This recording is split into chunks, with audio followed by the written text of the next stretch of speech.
Alright guys, so tonight I'm back in the garage. Again, I'm alone. We're still in isolation from the coronavirus up here in Canada.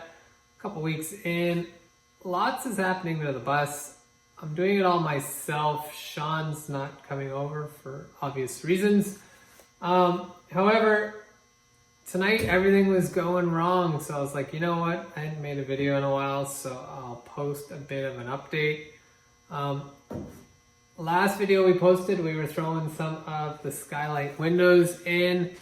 Got a bit of slack for doing that pre-paint, but you know, I'm actually quite happy with that decision, and putting the bus back together now is proving to be, well, a wise choice. So we replaced a lot of sheet metal, which is going to be a bit of the topic of this video, because we did get a request for, well, what sheet metal work or what metal work has been done on the bus.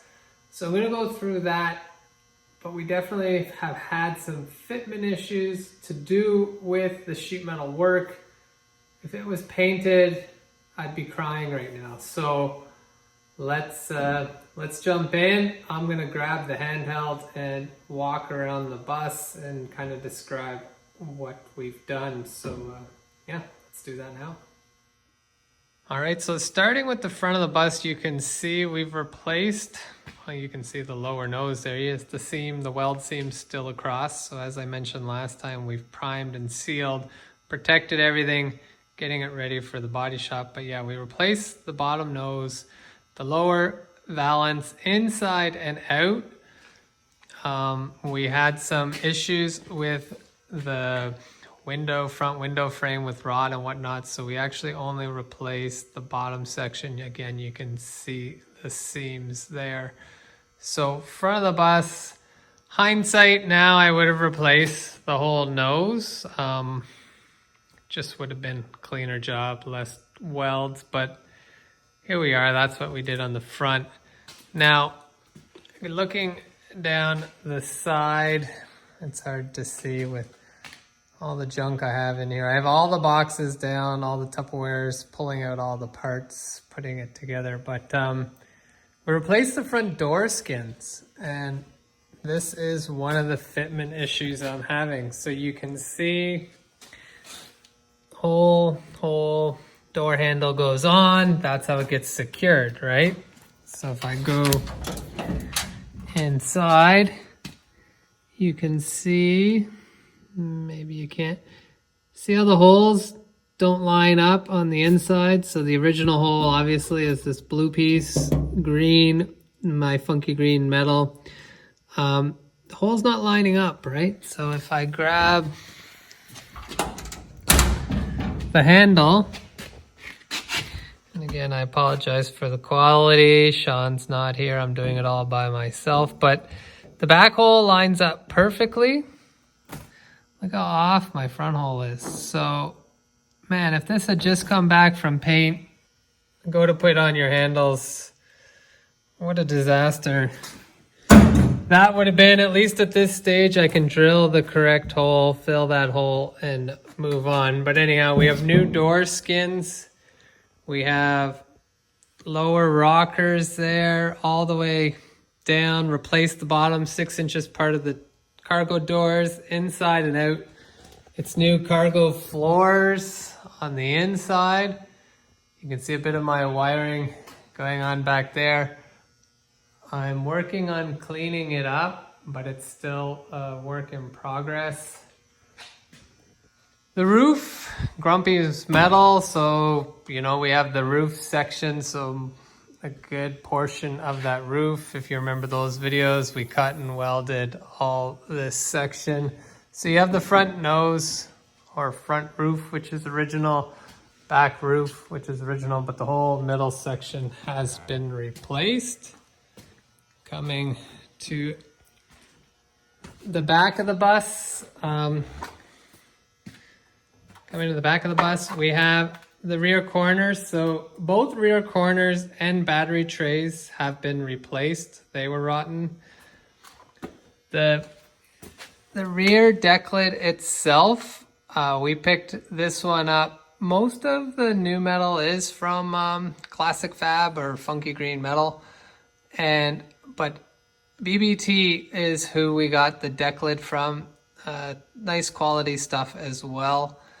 And then we bought a new rear apron. So those two components are both brand new, and you can see nice fit, nice seam, nice gap. They fit well, so very happy with those pieces.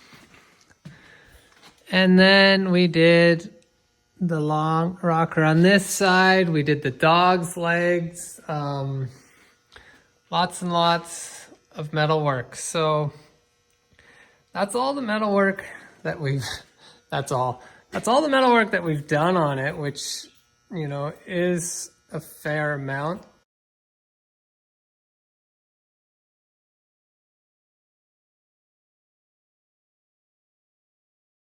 But where I'm struggling tonight is aftermarket parts. So I was putting on the turn signals and got nice brand new shiny fried eggs for the front, and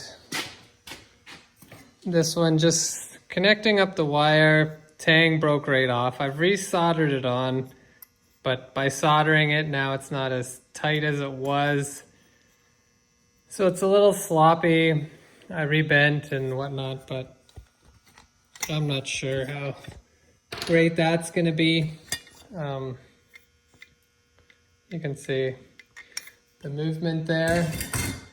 I had the issues with the door handles tonight, so I gotta clean that up. And I'm struggling with my front windows. So these, and again, I'm trying to do everything myself, right? So it's a little difficult. These windows are always a little harder because the roof does have more of a curve going on here. But one of my windows was cracked, so I left the front one to the end because, well, it's hardest to do.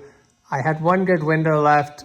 I tried to do this one myself, well, and I destroyed the window, so I'm not sure if you can see that there on that video. So now I need two windows. Yeah, so with all that, like I said, it's a quick little update. Tonight hasn't gone so well. It does purr like a kitten, though. I am still happy about that. Hopefully weather is a little nicer here tomorrow. Even though we're on quarantine, we're being self-isolated. I can still go on a little drive here, so I'm hoping a little bit nicer weather tomorrow. Get her out for a little spin, see how this engine performs and works. And yeah, we'll go from there. We'll start fresh and hopefully get 2 new windows, get that sorted out, drill new holes, get my handles on, and tidy up and button up this electrical. So yeah, we're a little slower than usual. Like I said, just I'm out here trying to get it together while I have some downtime.